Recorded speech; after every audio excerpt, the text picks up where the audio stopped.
Ms. Joan Pereira. Question 12. Mr. Speaker, may I have your permission to take questions 12 and 13 together? Yes, please. Following a system upgrade by an IT vendor for GP Connect implemented on the 1st of September, some GP clinics encountered problems where some medication labels were printed wrongly. While the correct medication and the total quantity of medication were correctly dispensed, the system printed the wrong unit of measurement on the label. Several clinics were aware of the error and manually corrected the dosage instruction on the label. Once notified, Integrated Health Information System, or IHIS, the public healthcare IT agency and owner of the GP Connect system, investigated the incident, informed all affected clinics from 2nd September, and provided support to the clinics. IHIS has been monitoring the situation. No further errors have been reported since the 3rd of September.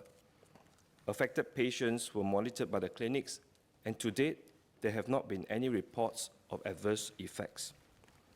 Investigations revealed that the IT vendor had made some changes to the application code, which resulted in incorrect medication labels being printed.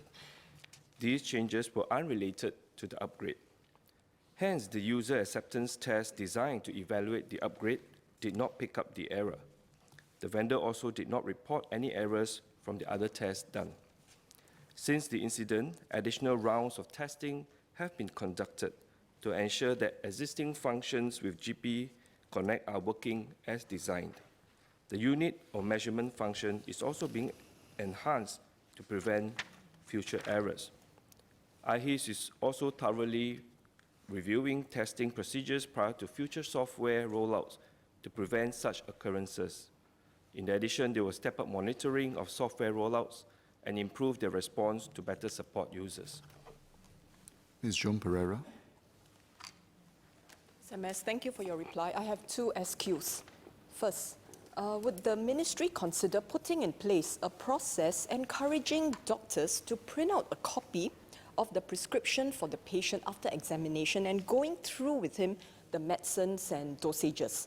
That's the first question. The second one, could this same printout be given to the patient so that the dispenser can counter-check against the labels and instructions on the medicines? Thank you. Mr. Speaker, I'd like to thank Ms. Pereira for the supplementary questions. The suggestions are reasonable.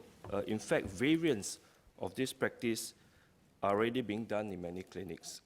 Where medications are dispensed in clinic, it is common practice for the doctors to advise patients at the point of prescribing, for example, alerting the patients to any dosage adjustments to their regular chronic medication. And it is also the responsibility of the clinic licensee and doctors to ensure that there is a proper process of verifying the prescriptions during dispensing of the medicines to the patients. And Ministry of Health will continue to work with practitioners as well as the professional medical bodies to improve patient safety and medication safety and minimize any possible medication dispensing errors in the future.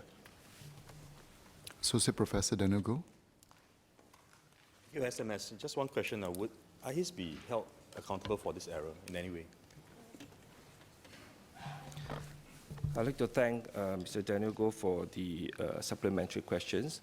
As the error was actually executed as a result of the IT vendor changing the application code without the notice of IHIS, I think the fault actually lies in the IT vendor.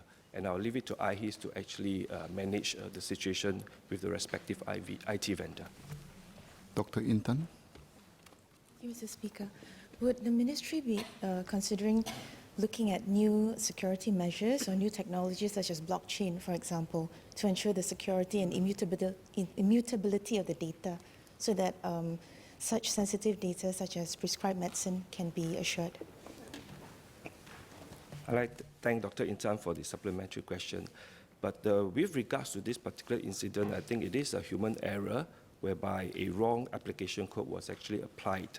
Of course, there will be measures to ensure that such errors can be picked up early or even prevented right from the outset. As to Dr. Intan's suggestion of using new technology or blockchain technology to enhance the security of such a system, I think MOH will seriously look into them.